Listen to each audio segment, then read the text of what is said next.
పులిని చూసి నక్క వాత పెట్టుకుందని సామెత చాలామంది వినే ఉంటారు. ఈ విషయం నాలో ఇప్పుడు జరిగిందనమాట. చక్కగా నాకు వచ్చిన మెథడ్‌లో చిలుగారెలు చేసుకోవచ్చు కదా! లేదు. మనం యూట్యూబ్‌లో చూసి వాళ్ళు చెప్పిన ప్రయోగాలు, చిట్కాలు అన్నీ మనం విన్నాక నా గారెలు కాస్త పునుగులు చేయాల్సొచ్చింది. అమ్మవారికి ఈరోజు అల్లం గారెలు చేద్దామని చెప్పేసి పిండి పట్టాననమాట. నేను ఒక వీడియోలో చూసాను, ఫ్లఫీగా రావాలి అని అంటే పిండిని ఫస్ట్ మనం చాలా బీట్ చేసుకుంటే మీకు ఫ్లఫీగా వస్తది అన్నారు. నేను చాలా బాగా బీట్ చేసుకున్నాక అది వాటరీ కన్సిస్టెన్సీలో అయిపోయిందనమాట. అది మనకి రాలేదు. సో మళ్ళీ నేను ఏం చేశానంటే బియ్యం పిండి మొత్తం కలిపి మళ్ళీ ట్రై చేశాను. అయినా కానీ రాలేదు.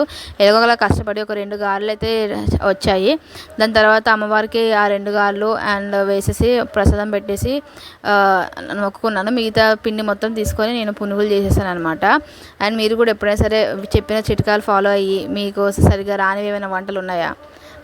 నాకైతే ఒక్కటే అర్థమైంది, చక్కగా మనకు వచ్చింది మనం చేసుకోవడం బెటర్, వేరే వీడియోలు చేసి వాళ్ళు ఫాలో అయ్యకంట.